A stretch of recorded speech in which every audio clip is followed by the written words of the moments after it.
Yay! I think the Blue Jays are winning. Oh, she just like there was a very aggressive cheer that just came from my living room. Hello everybody and welcome back to another episode of From the Fourth Line. My name's Emma and I'm joined as always by my new very lovely co-host Ella. Oh, It's how long really is that funny. gonna last? Oh, I tweeted this out when we put up the last episode. I am prepared to drive this bit into the ground of saying that I got a new co-host over the summer. Yeah. I'm sorry. I'm mentally preparing myself to do it. You as my co-host and also to our listeners should mentally prepare yourselves for this. There we go. Yeah. Let's jump right into it. I think we're gonna start with some rookie camp things, some Leaf things, get all the Leaf stuff out of the way. And then I think we're gonna spend about 45 minutes yelling for news that you don't know yet by the looks on your face. What? Oh, you're gonna be pissed. Oh no. First of all, happy birthday to Nick Robertson. Happy birthday, Nick Robertson. That's the most eventful thing that's happening at the moment. Nothing else of note. That's so ominous. Nothing else of note. No, it's just also as well as the fact that like people can't see this because this is an audio only podcast, as we've routinely said. But your head is like right in the bottom of the frame, like that John Tavares picture. And then you just take a sip of your tea. What am I planning? Do you have an alibi? Actually, wait, no, you were on the phone with me yesterday. Yeah. I do have an alibi. But yes, other than Nick Robertson's birthday, there is other Leaf news. So last episode, I think we were like, oh, what will the Leafs do with the A's? Well, then there was a one-on-one interview with Craig Berube that was in The Athletic, in which he answered multiple questions about, replacing Marner, which I think, like, I know I went off about, like, hey, stop asking guys about Mitch Marner. I think the one person you should be asking about what's it going to take to replace Mitch Marner is the head coach. I'm sorry. Yeah. No, like that is potentially the only guy you should/would be asking, and it makes sense. The only guy that will have an actual answer and be like, "Hey, wait, I kind of have to plan for this." Yeah. So. But what do we know?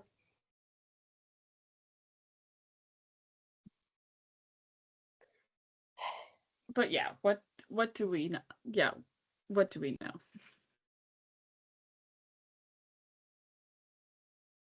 Why does my laptop sound like it's about to take off? That could be mine. No, it's mine. I have got quite a few tabs open at the moment, which is probably why. But it's fine because huge day for people in general. I have a new laptop now, so we shouldn't have as many technical difficulties as we have for the last while. Which is huge news, especially for you. Huge news for me. I also ordered some new stickers to put on the back of it because I realised I hadn't decorated it yet. And I just had a naked laptop. No one wants a naked laptop? No one does. But sorry, I keep getting people texting me and it requires my immediate attention. This is terrible. You're in demand.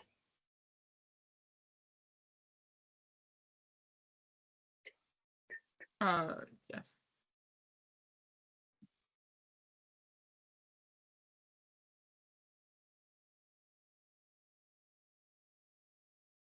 Emma has a look of deep concentration on her face. Sorry, people are asking me questions. But yes, rookie showcase. What was I even talking about? Was I talking about Nick Robertson? Yes, happy birthday, Nick Robertson. Yeah. Oh, the A's. Yes. Hmm. There in that interview also as well with Craig Berube. I know where my brain is.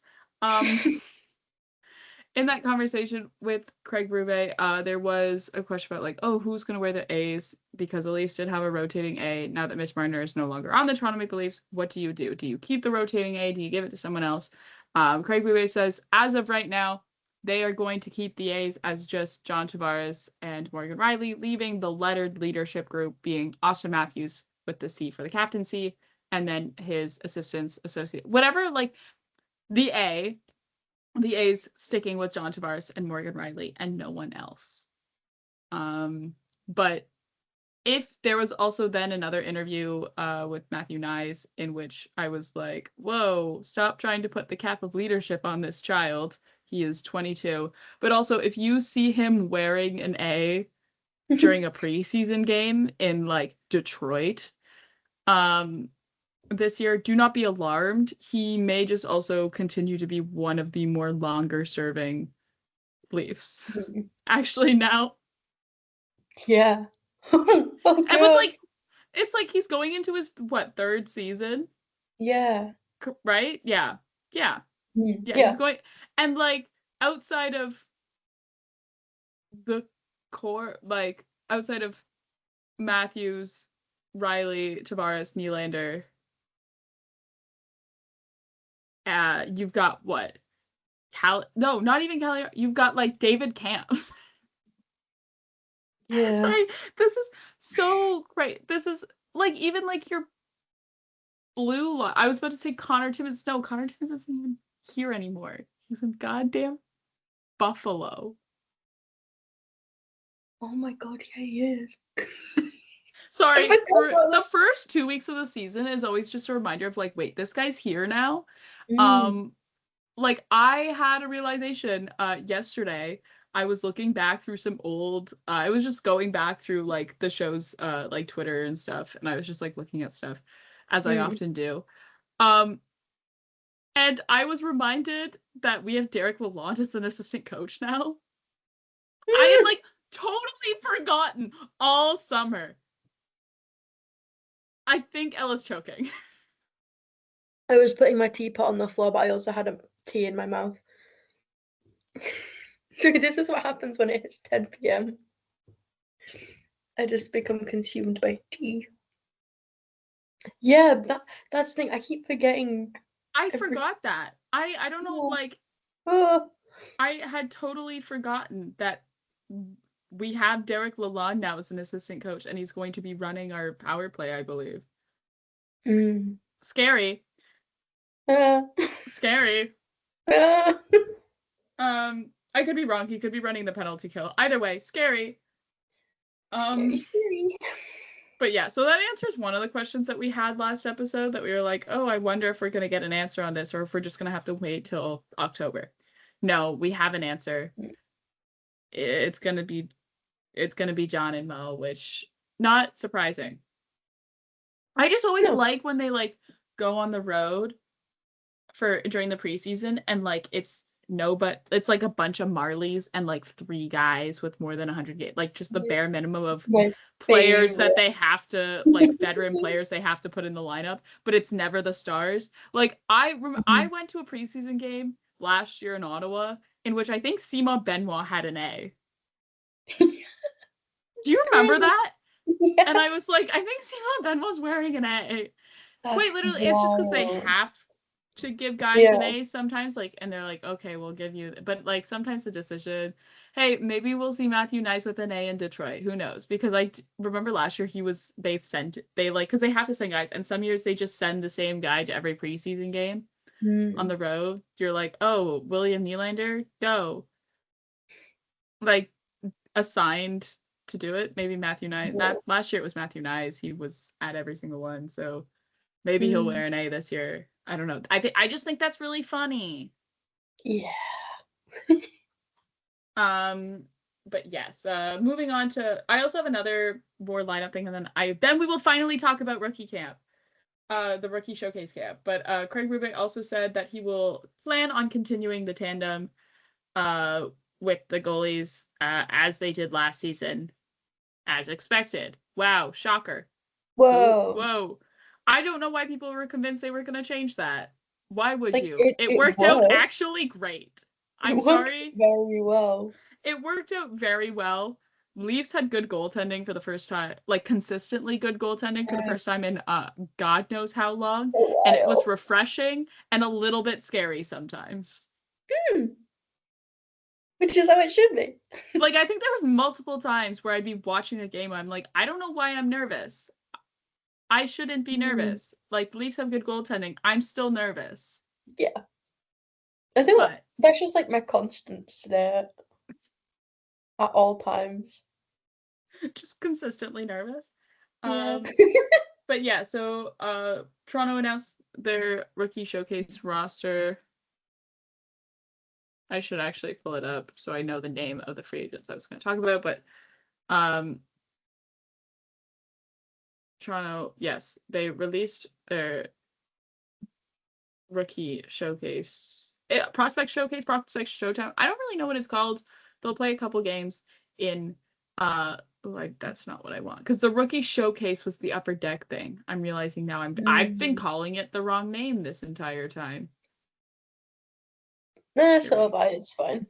Here we go. Oh, prospect tournament. That's what we're prospect showdown. That's what it's called. I have not been calling it the right thing.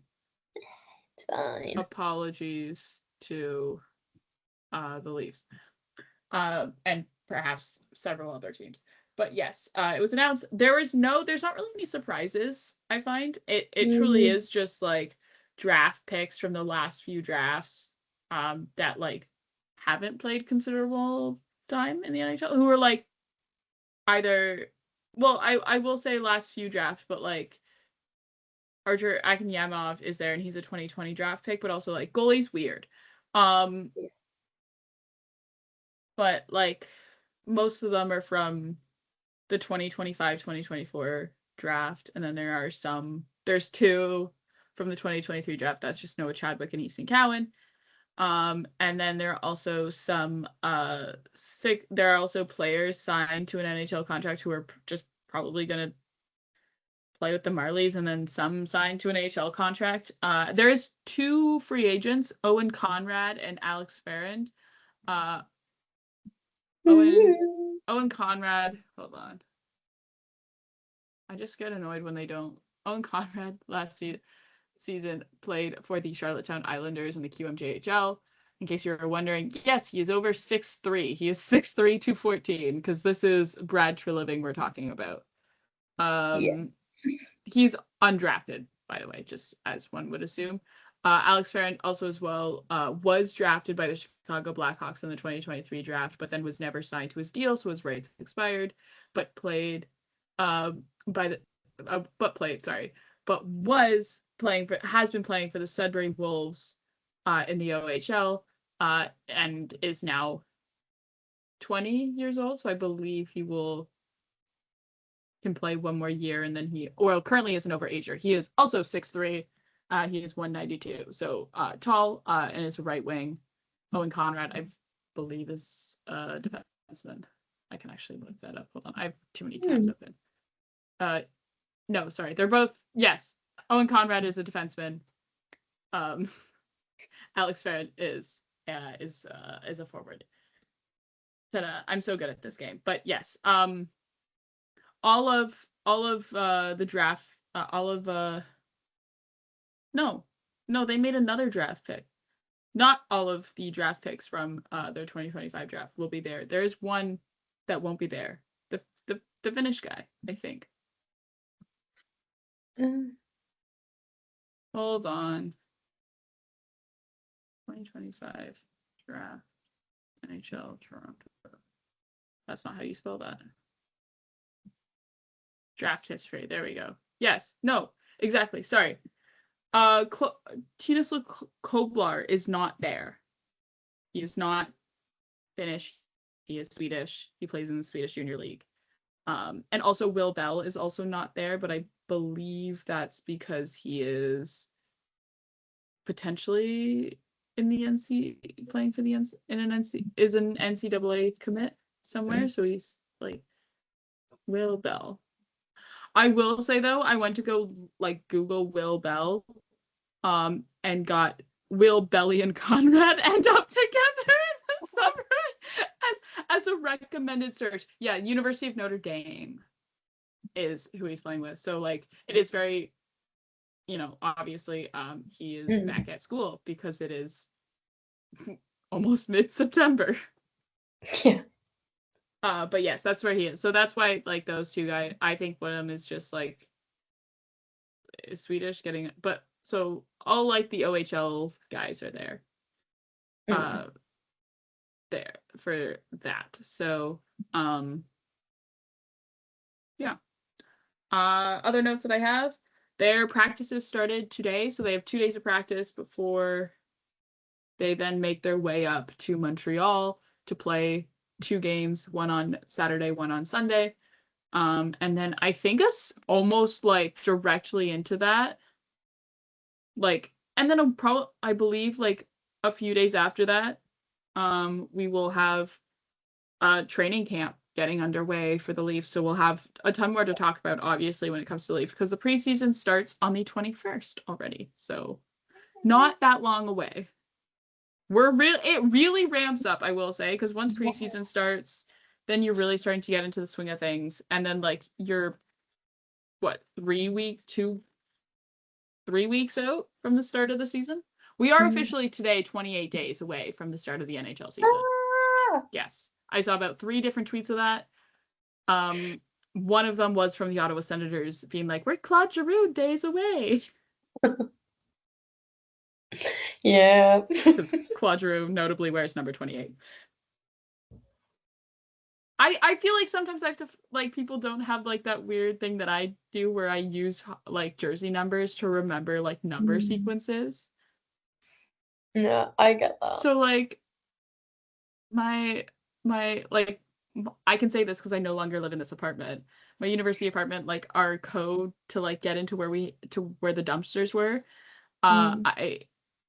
it was like you had to put in a code. So I just remembered it by Noel Acciari, Nick Suzuki, because it was Noel Acciari's number with the Leafs, which is 51. I don't remember what he wears. I don't know what he wears with the Penguins, but I do remember what he wears with the Leafs, which was 51, and then Nick Suzuki, who wears number 14. No, you're so real for that, though. That's how I would remember it. Yeah. Like, so it just makes sense. Yeah. But yeah, so practices start today. There was also some media availabilities from some of the players. Ben Danford, Easton Cowan, and Jacob Quillen.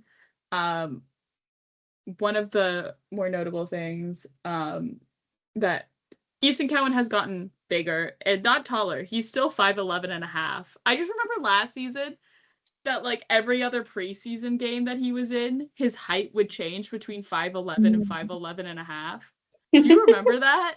Yeah. Poor guy can't catch. It's like they would take it off and he would be like, hey guys, can you put that 0.5 back? Like the 0.5 matters, guys. But he has gotten bigger, reportedly. He's now weighing 190, which is quite substantial for a guy who's under 6 foot. So very stocky. But also as well, more important Easton Cowan news is he is currently living in Fraser Mitten's old apartment. That is where he'll live this season. He is not living with any players. I think that was always the thing, was like, oh, whose basement is Easton Cowan going to live in this season? He is not living in anyone's basement. He's living in Fraser Mitten's apartment that apparently he bought. Landlord. Evil landlord Fraser Mitten. Noted Toronto landlord. Can he get any worse? I don't know. But yeah, he apparently Fraser Mitten bought a place in Toronto, which makes his trade even more devastating. Really? Also, I wish I could imagine just being able to purchase a house in Toronto. Like, I don't think it was a house. I'm sure it was probably like a condo or something. But just like, ooh, NHL signing bonus money. and it's a house. It's a place. It's not a house, but it's a place in Toronto. But yes, Easton Cowan is now living inside apartment house home of Fraser Mittens, and is renting it. Not just like he's saying it, he's renting it out from Fraser Mitten, which means that Fraser Mitten is officially a landlord. Evil Boston Bruin Toronto landlord Fraser Mitten. His crimes against the Leafs is him charging Easton Cowan rent, which is totally valid for him to be doing, because you do have fees that you have to pay, even if it's a condo. Like, you have to pay condo fees and stuff. But like, I just find that to be the funniest thing in the world. So Fraser Mitten's a landlord, which reminds me of that one episode, like that 911, like Rob, this is a potentially the crossover here that I'm about to like drop is for two people who listen to this show. They know who they are. And that's a threat. And yes, that is a threat. That's an actionable threat. But yes, the 911 is a character named Robbie who, like, what? It must have been like a season or two after he's introduced into the show. They're like, yeah, he's a landlord. And everyone's like, oh, we love him. And he's like, yeah, he's a landlord. Wait, it's like, what? Isn't Alex Ovechkin a landlord? I don't know. Alex Ovechkin landlord is... Yes, he is the landlord. But there's property... Yes, no. That doesn't surprise me. Yeah, his rookie home in Arlington is now for rent. Oh my god, it was for rent, like, in May. Oh my god, this is the ugliest house I've ever seen. So, you know, in, like, Minecraft... Actually, The Sims would also be an accurate way to describe this build. That's the tackiest bathroom ever. Okay, I'm just gonna send you a link to this article. Oh, I'm so excited. Sorry, we totally got distracted by, like, this is an important landlord. This is important investigation. This is journalism. Right, let's have a look.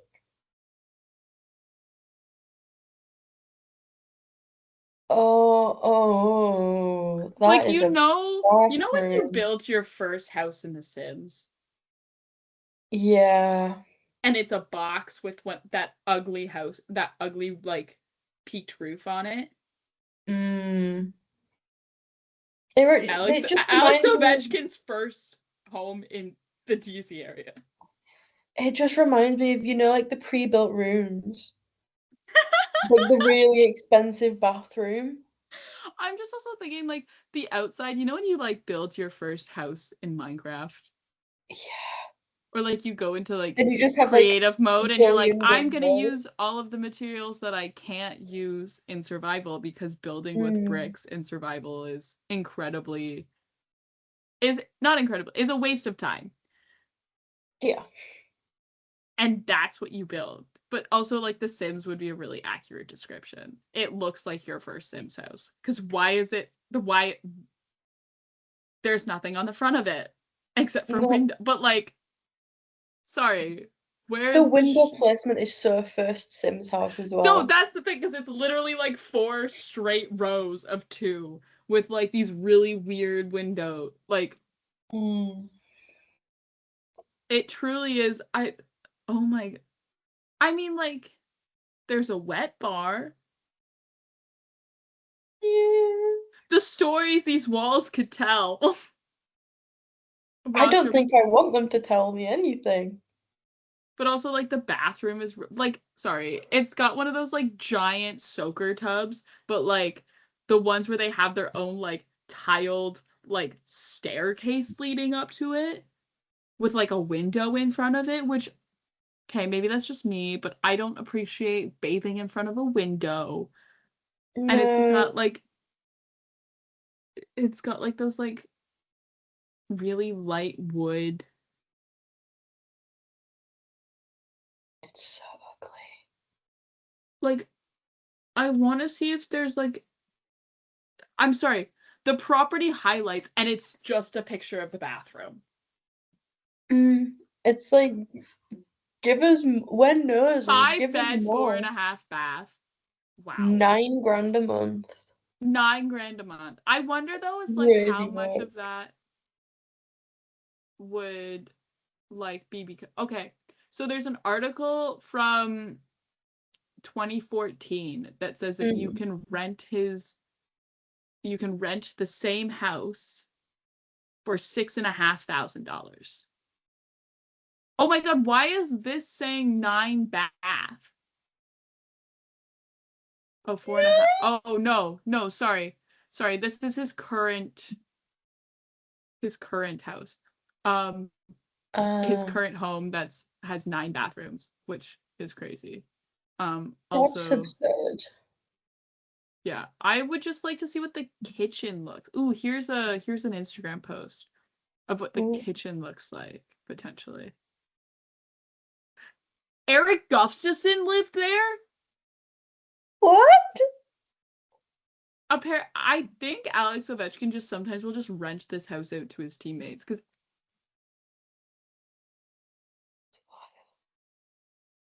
sorry, we're talking about Leafs legend. Leafs legend. He played 9 games for the Leafs as part of that whole Rasmus Sandin trade. Leafs. He was part of the return for Rasmus Sandin. He was a part of history. Yeah. And anyways, last rent. So maybe apparently Eric Gustafson rented out this house from Alex Ovechkin's. The kitchen is very here. I'm just gonna send it to you over Instagram. Hold on, where are you? I'm kind of dreading it because I don't. Is it like ugly? Yeah. Am I gonna be judgmental? There we go. Send. Right. I don't know if it's ugly because of like, okay, the kitchen's not terrible. The next slide though, I think it could just be ugly because of the staging. Yeah, but also like Link in bio to see more. Actually, maybe can I even like look at this? It's a house. But I'm also my taste in interior design is maybe not the same as Alexander Ovechkin's. Yeah, I feel like me and him, we are not the same. Mostly because I like trinkets and bits and bobs. I mean, you could also purchase Nicholas Backstrom's mansion for $11.9 million. I might be a bit short on that. Oh my god. Wait, what? It's like sorry, I'm looking at Backstrom's like mansion. It's like Connor McDavid heated driveway core. You know? Slightly more lived in, the couch looks a little bit comfier. But like and there's like some more like brown wood tones, but there's too much stainless steel. Oh, I hate stainless steel so much. Also, all of the like soft cushioned furniture, white. Oh, why would you do that? Oh, there's a really cute hockey themed room for his kid. Oh, that's so cute. Oh, that's actually really cute. Who wears the number 19, by the way, which I think will be emotionally devastating to some people. You might like, I wonder if I can like, that's not how you spell capitals. I wonder like what the other tags are in this. Oh. You sent me a link. Yeah, I wonder, can I search what? Yes, I can. Ovechkin. I wonder. Oh, it I wanted to is look. Connor McDavid heated driveway car. Yeah. Yeah. Oh. Sorry, we've gotten so off topic by like. No, this is important. We've been distracted, and again, we're using audio to we have an audio only show, and we're looking at visual references. I could see Conor McDavid in that kitchen. Actually, no, I couldn't. Exactly. I think it was like the kitchen that I saw first that I was like, wait a minute.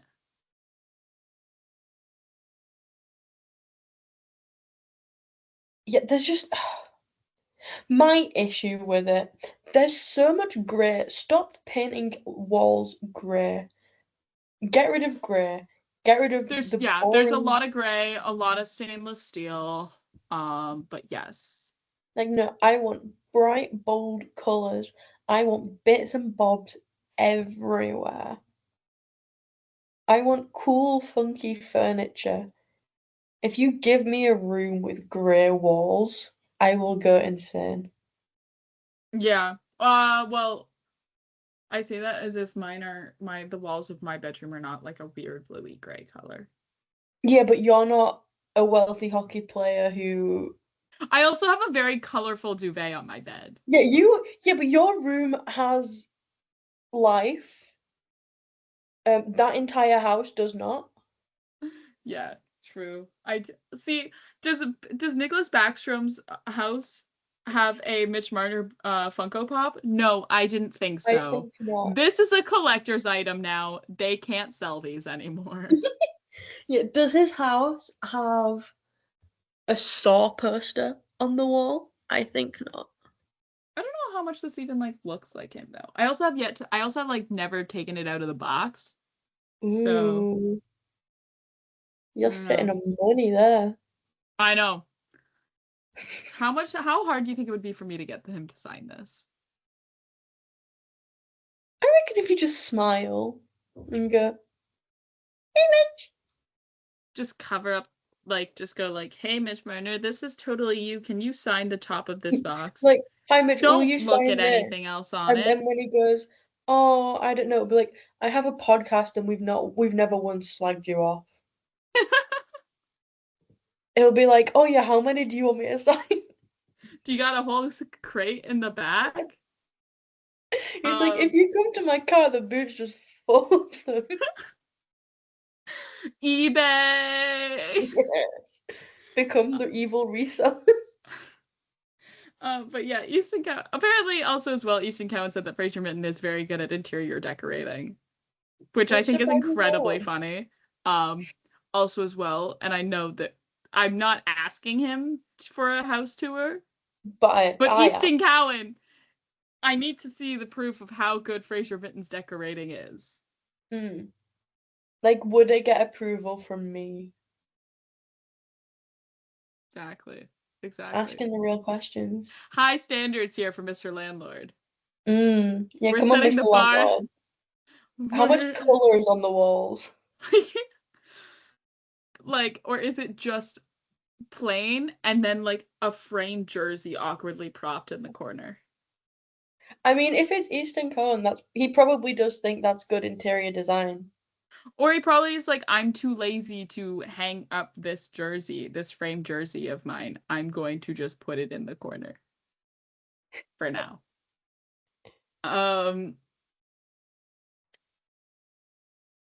Also as well, in other prospect news that came through these media availabilities, Ben Danford said he skated with Chris Tanev and Morgan Rielly this summer, which is good for the young defenseman to learn from old defensemen. Old defense. I can't believe I'm calling Morgan Rielly old. Oh my. Yeah, I mean, he's been through it. Yeah. He's been there since the dawn of time. But yeah, it's good for him to like. He said he came down for I think what it was like 3 weeks. A month. He said he's spent about a month in Toronto training in the gym and skating with those two guys. So I think it's a good learning experience in terms of the expertise that you can pull away from that. There's not like a ton of Leafs news. Oh well, Matthew, did we talk about? Yes, we did talk about the NHL media tour. Did we talk about Matthew Nyes being the Leafs representative at said media tour? I know we have talked about it. I know we have talked about it, but did we talk about it on this show? When? It would have been Monday. No, I feel like we definitely did. Did we? Surely. Because like my notes from last episode literally just say NHL Media Tour on in Vegas right now, and did not say anything about like Matthew Nyes being there. I feel like I would have remembered having a conversation about like, hey, like the fact that he's there is great because it's more exciting than just seeing Austin Matthews there all the time, and I think it's Yeah, but I feel like we've and said like that. marketing Matthew Nyes by sending Matthew Nyes there, you're marketing him as a key core part of this team, which he's now become with a 6-year extension. So there's that, which is really fun. I can't remember anything else I wanted to add. I feel like there wasn't anything else that I wanted to add. If you want my list of like players to watch this, like if you're gonna tune in this weekend to the 2 games the Leafs are playing against Montreal, there's one against the Montreal prospects and there's one about against the Jets prospects. If you are wondering like what players should I keep an eye out on, Easton Cowan is one of them. I mean, obviously everyone knows kind of what he can do, but I think with him getting bigger, apparently he's also getting faster. And even just like looking at how his game has evolved, if you haven't really watched a lot of him through the season with London, like if you did not watch him in the Memmer or in the OHL playoffs at all, definitely would be the 2 games for you to tune in and refresh yourselves with what he can do and his growth if the last time you saw him was last preseason. Another player that I think is really fun to keep an eye out on, just because of, you know, kind of the type of defenseman he is and the way that the Leafs like don't really have, is Ben Danford. Just because he's like more of your shutdown guy, and I think it's interesting to watch the development of those players from this sort of situation, because the Leafs kind of really haven't had that guy come through their system since Justin Hall. Yay! The hesitation. The hesitation in which I had to hold, like, what I mean is like come through their system as in like be a part of camps like this, and because Justin Hall was not drafted by the Toronto Maple Leafs, but be a part of camps like this and be within the Marlies organization. Ben Danford potentially, if he doesn't make the Leafs, which it doesn't look likely, he will be going back to Oshawa for this season because he's still 19. But you know, just to keep yourselves familiar with him as he then potentially makes the leap to the Marlies next season. So it is always interesting to watch the development of these players start from ground zero, and we have Leafs haven't really done that since Justin Hall was a Marley and worked his way through to the NHL. Yeah, he did. Yeah. And then he became the greatest defenseman of all time. I'm not gonna say that. In my eye, in my heart. I was gonna say in your eyes. I should hope you have better eyes than that. What are we doing if you think? Yeah, you have glasses on. Yeah, I found them and now I can see clearly. Jeez. Also as well, and interesting, because I feel like I would be doing a disservice if I didn't say, oh, they're not draft picks, but like Jacob Quillen, also interesting. The last time you saw him was when he made his NHL debut against the Ottawa Senators, in which he then was the recipient of a knee-on-knee collision at the hands of Nick Cousins, in which Nick Cousins came out worst of it. But yes, Jacob Quillen, another interesting guy to watch his growth. And then also just because I feel like I'd be also doing a disservice if you are wanting to pay attention to the Marlies in any way, shape, or form. Landon Sim, just watch what he does. He's so interesting to watch. Friend of the show, Cody, who we've had on the show, would say, hey, keep an eye on Landon Sim. If not for anything besides your own entertainment. So that's my short list. Oh, obviously, also as well the goalies, but I feel like that was always just a given. See what Akinyama and Pesca can accomplish, because I think Akinyama will be very interesting for the Marley, like him and Hildeby. will definitely be the two main guys for the Yeah. Marlies this season, especially with Matt Murray in Seattle. Don't, because it's so That we had this whole jarring. conversation last episode It's too. so jarring to be reminded. Crazy stuff. Yeah. I'm excited.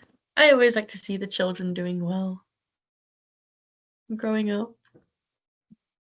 Yeah. Yeah, so that's all the rookie showcase stuff. I mean, definitely when we have our episode on Monday, we will do a big sort of recap on it and talk about some players that were interesting to watch and things like that. And the games are at, and Ella will be watching those games because they're at like 3 p.m. Eastern. Yes. So Huge for me. I know. I was like writing those dates into my calendar and stuff, like time, like because I have a big desk calendar that I put. It's mostly hockey games in there, but it's like just how I schedule things and keep track of stuff. And quite literally, I was like putting in the time, so I was like, oh, that's so exciting. But yes, it will be Saturday at 1 and then Sunday at 3 p.m. They will. Okay. Oh, it's not this. It's not. Why did I think it was the Jets? It's not the Jets. The Jets are also there. The Leafs are just not playing the Jets. The Leafs are playing the Ottawa Senators and the Montreal Canadiens. Which I will say, I'm more excited that they're playing the Ottawa Senators because I have something to prove about the Sens prospect.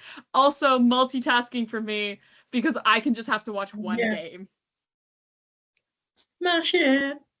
That's it. But yeah. No, I'm so excited for hockey to be back, but I'm not excited to have to stay up as late as I do. I'm so excited for hockey to be back. But it's been a long summer. Although it's also been a quick summer. It's gone really quick for me. But I'm excited for hockey to be back. I missed it. But yeah. Exciting. Yeah. In other NHL news as well, Michael Meath, I know we talked about last episode about keeping an eye on which drafted players sign ELCs because it means that they cannot go to the NCAA. Michael Misa signs his ELC with the San Jose Sharks this week. Means he cannot go to the NCAA like his brother. I believe his brother, which I now can't. I think is his name Luke? Yes, it is. I'm so smart. I believe his brother is committed somewhere. That or he's just, yes, he's committed to Penn State. I knew that. But yeah, so unlike his brother, he cannot go to the NCAA. Also, as well, he said when talking to the media that he is going to go live with the Toffoli's, which I think is the ultimate power move you could make. Oh, yes. Oh. Incredible. Incredible. But yes, I guess for him, the expectation is that he is going to, he or at least wants to, obviously, make the San Jose Sharks straight out of camp. That or he will have to return to Saginaw because he cannot play for the Barracudas because he is 18. So he will have to go back to Saginaw if he does not make the Sharks right out of camp. So we will see how that goes for him. I haven't really looked at San Jose's like depth roster. Here we go. Just see like if you can depth chart. Here we go. I haven't really looked at their depth chart. They have 2 first-round picks next year. Jesus, this draft. Oh my. I'm sorry. I haven't really looked at like where it is possible to split, like shove them in somewhere. Sorry, now Puckpedia is like being really slow at loading. Well, you could slot him in. You know,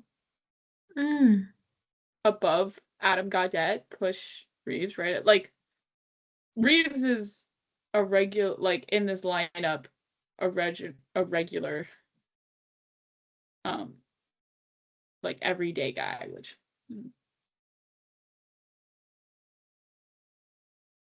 but you also have like a ton of guys that are signed to deals. But like Michael, yeah, Misa potentially, but there's a bunch of other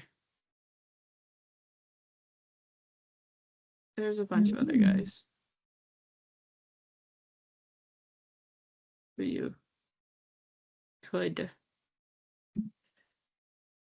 like shove in there. So Mm-hmm.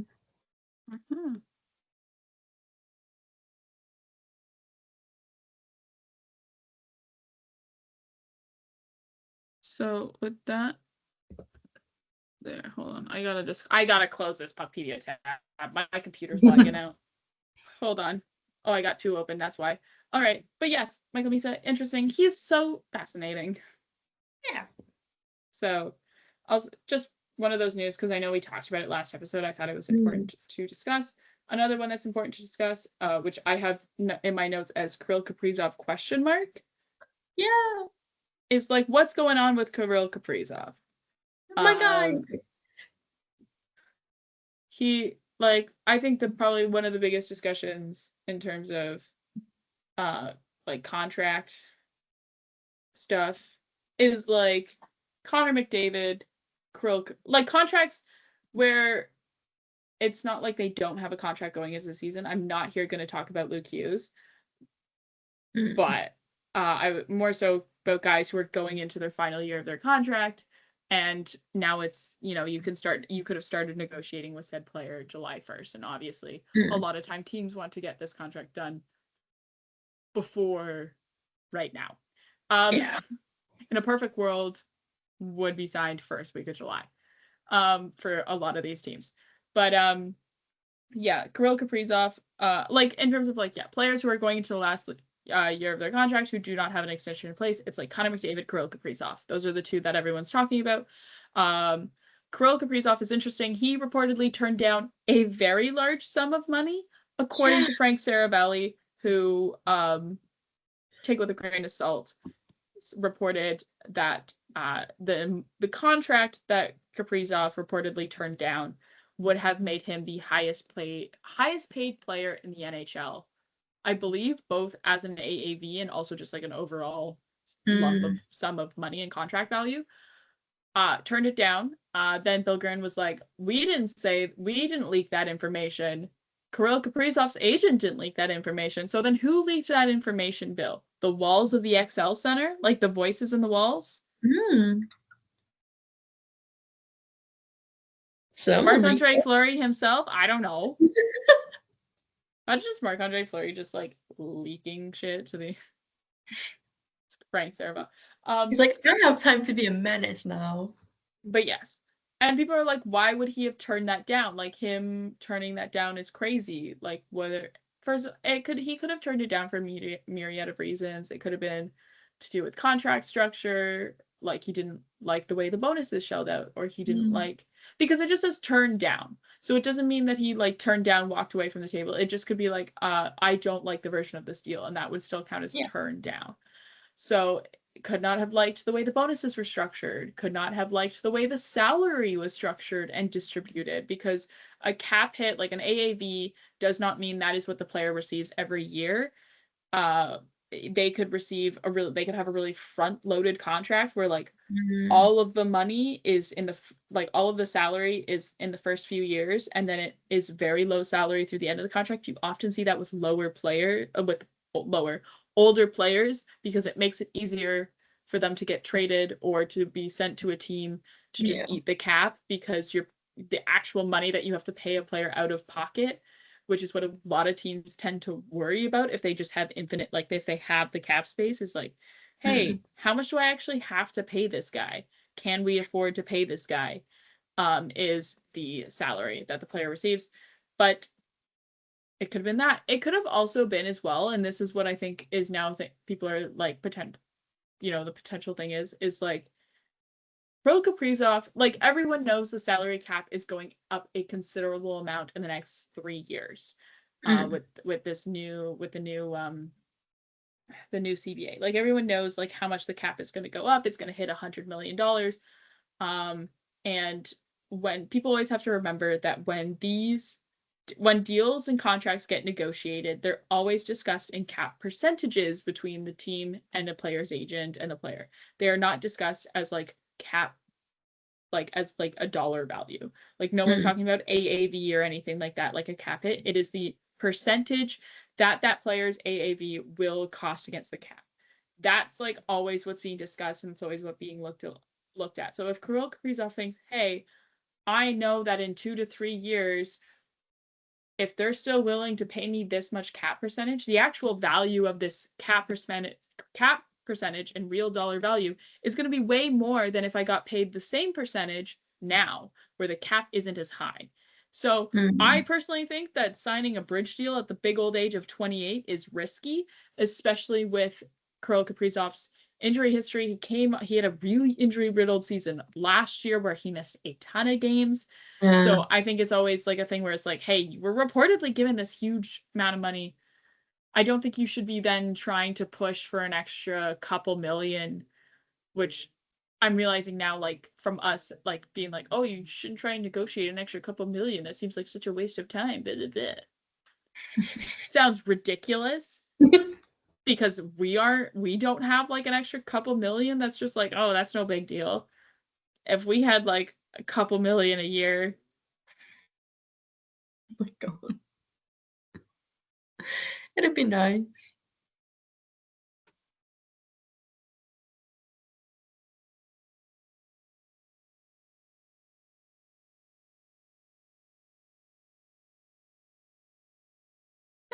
He said hi. Yay! Sorry. But yeah, if we had an extra couple minutes, we would have a proper studio. Oh yeah. We would have a proper recording studio. We would have a space. Yeah. We would buy the pieces of the boards that are for sale on Real Sports.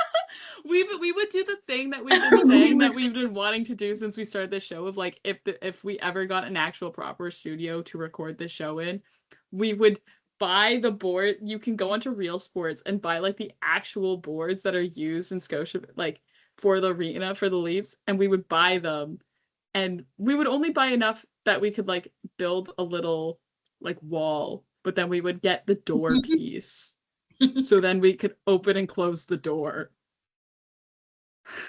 I mean, it's very us. Yeah. It's very us. Yeah, that's what we would do. That's what we would. Yeah. If we won the lottery, there would be signs. Oh yeah. But yeah, so. But if it's like I don't think the risk is there if you're negotiating like little whatever and it's just because you want that extra cap percentage boost or whatever, like Krill, buddy. I think you enjoy playing in Minnesota, right? Like that's the thing, is like Minnesota's on the rise. They're becoming a better team every season. They have a lot of younger players that are like really just going to only continue to get better. Brock Faber, he gets better every year. They traded for Adam Juracek. That was still a crazy trade. Sorry. Yeah. They like got Adam Juracek, like right, like they have all these young players, like Matt Boldy, Marco Rossi just signed an extension. That was a huge contract for Minnesota to get done. So like you have all these young, fun, exciting players, and I think, Kirill Kaprizov is that sort of, he's our guy. And as someone who's watched the Minnesota Wild play in person without Kirill Kaprizov, they fall apart without him. They are a considerably worse team without him there in their roster. So I think that's just like important. Yeah. But yes, and I'm doing this again where I'm ending the episode on such a bummer note, I did last episode. You're gonna hate this. I found this out from a Sportsnet app notification, which I think is like the worst way to find things out. But yeah. this is via Elliot Friedman. The NHL and NHLPA have agreed that 5 players acquitted in the 2018 London sexual assault trial will be suspended until December 1st of this year, although they will have the opportunity to sign with NHL teams as soon as October 15th.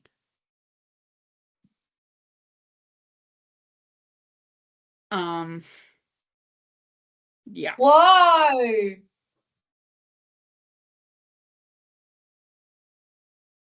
What the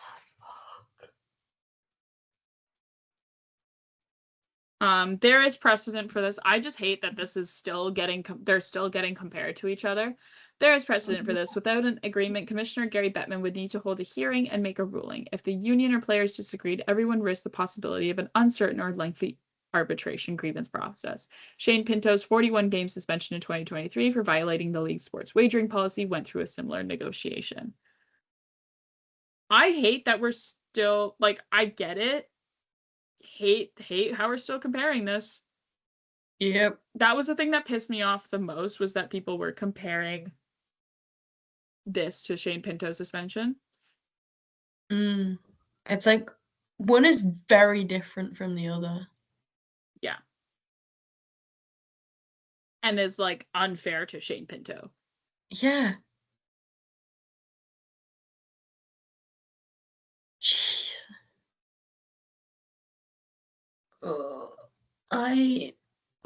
Michael McLeod, yeah, then it goes on to list all the trials that the players received. And because they were acquitted on July 24th. After the verdict, the league stated the players, none of whom who have contracts with NHL teams, weren't eligible to play. While it reviewed the judge's findings previously, NHL had said it would let the charges go through the legal system before deciding about the players' eligibility. It is believed Bettman met with the players sometime in August. NHLPA executive Marty Walsh said that during the European media tour in Milan that the not guilty verdicts should allow the players to return to action. All members of this blah, blah, blah, blah, blah, blah. And then it goes on to list the outline of the investigation, in which we are very familiar with, as we've covered it, I think, over the course of 3 episodes on this show, when a lot of this news was first coming to light with the investigation. Yeah. But yes, the NHLPA then released a statement, and this is what I wanted to read to you because, as we all know, I like to, as a communications, I guess now, someone with a communications degree, not a communications student, I can now say I graduated university. Yes, you're qualified. I'm qualified to speak on this. The NHLPA released a statement, which is the players' union, which I think is important to keep in mind when that people have to, like, yes, this is disgusting and deplorable behavior. The NHLPA is designed to keep the players' interests in their best of heart, and that players' best, and honestly, 9 times out of 10, the players' best interest is to play and be playing in the NHL. But this is still a deplorable, like, the just reading this makes you feel really icky. And, like, I'm all for unions. Love unions. Yeah. This is a really icky thing to read. This is via the NHLPA that they posted on Twitter like an hour ago. We are pleased. Oh, fuck off. I hated that. Like, sorry, we're 3 words in. Pleased. I know you are trying to keep the players' best interest in heart, and the players' best interest in heart is them playing hockey. But pleased is deplorable and such an icky word to use in this context. We are pleased that Dylan Dubé, Cal Foote, Alex Formanton, Carter Hart, and Michael McLeod will have the opportunity to resume their NHL careers. The players cooperated with every investigation. Upon their full acquittal by Superior Court Justice Maria Caraccia, I realize I don't know how to say her last name, the judge's last name. Caraccia, we initiated discussions with the NHL regarding the players' return to work. To avoid a protracted dispute that would cause further delay, we reached the resolution that the league announced today. We now consider the matter closed and look forward to the players' return. I have so many things to say that I don't think should be recorded. Yeah.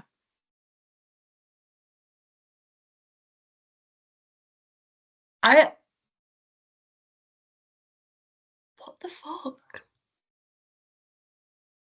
The wording of that is horrendous.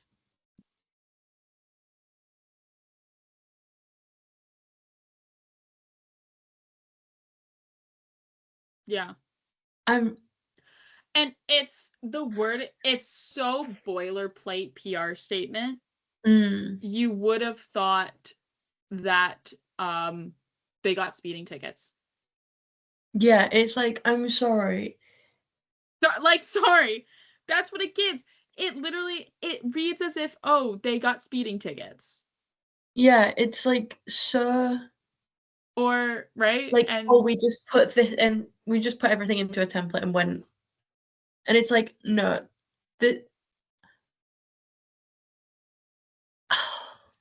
And the problem is, and I think what people are going to now have to be faced with, is that there will be teams that will sign these players. And these players will, maybe not all of them. I mean, Alex Formenton is currently now in Europe playing with a team in the Swiss League. But these players will be on NHL teams. Yeah. Unfortunately. A lot of them are replaceable middle sixers. Not middle sixers, like replaceable bottom sixers who there are tenfold of them, you know, and every team has about 3 of them who can play the same way, and it's fine. I think the one that routinely comes up in conversation of, hey, he could actually return to the NHL in some capacity is Carter Hart. There are a lot of teams strapped for goaltending right now, and there are teams that are reportedly interested in him. I mean, obviously, this is not a topic that will go away, as now October 15th seems like a huge deadline. And I think it's going to be one of those deadlines that a lot of people are going to forget about. And then it's going to roll around and one of these guys is going to get signed and everyone's going to remember and it's going to suck. Yeah. It's going to suck. And just now the timing, like the dates aren't random. Okay, maybe the October 15th one is. It is a week after the season starts, but the one that like is like them returning December 1st is not random. It's not Gary Bettman throwing a pin at a calendar or whatever, like a dart at a calendar or whatever. December 1st is very notably the date in which in order for you to have that player play that season for your team, you have to have them signed by December 1st. Yeah. It's a very infamous timeline for those who deeply followed the William Nylander of it all, his contract negotiation. So to have that be like, okay, they can return the latest that you can into a season as a player coming in with no contract. And you can start negotiating a week in. I think it's one of those things where people have to realize and that playing professional hockey, as we've always said, is a privilege, not a right. And the NHL allowing this in with no framework in place to creating a policy of sexual or domestic violence and how to deal with players what to do in reprimanding players who face accusations and allegations, because I have to put allegedly in front of a lot of these things, or at worst are convicted. Not at worst, but like are convicted, and not having this in place. The league has to, or the Players Association has to, someone has to, where this has to be a conversation, because you cannot have, because the thing is you have the framework in place, like not the framework, but like there is a policy for sports betting. Sports betting in most places in which your league operates is legal. You have more restrictions in place against something that is legal than you do for a crime. Yeah. Which is abhorrent. as a professional sports entity. Yeah. And I think this is just an ugly week where a lot of things have happened, where people are being faced with a lot of the ugly politics of hockey. And it sucks. And it's a reminder that, like, as much as it hurts to be a fan, to watch hockey and just to know these in the back of your mind, I think, you know, it's even more of a proof of you stay and essentially say F you in their face and create environments that are against these politics that are so common in the NHL. Or in hockey in general, I should say. You know what I mean? Yeah. Be a resisting force. I'd be like, you don't want me here. I'm here anyways. Yeah. Because screw you.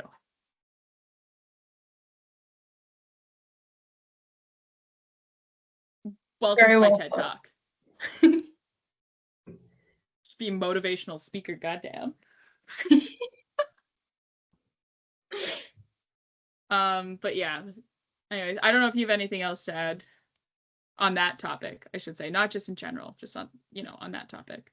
No, I think you've summed it up very well. And I feel like I just start swearing angrily, which isn't very productive.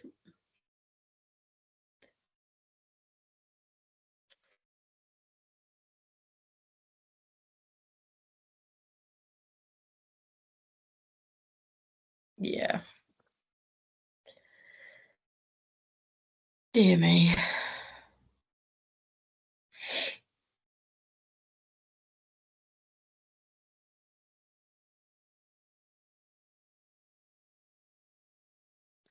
But yeah. Oh, I forgot that Leafs goalies are back out on the ice today. Yeah. Like, not just like, oh, and some good news, because I feel like we've ended 2 episodes pretty heavily. We need something. The Leafs goalies, I should say, is Anthony Stolarz and Joseph Woll were seen on the ice today before the Prospect Showdown camp practice. So that's exciting. Unfortunately, the one picture that David Alter posted did not show if they had new pad designs. Like, they were both turned away. I believe the helmets are the same. So maybe they are just in last year's gear and they haven't gotten their new stuff in yet. But yes.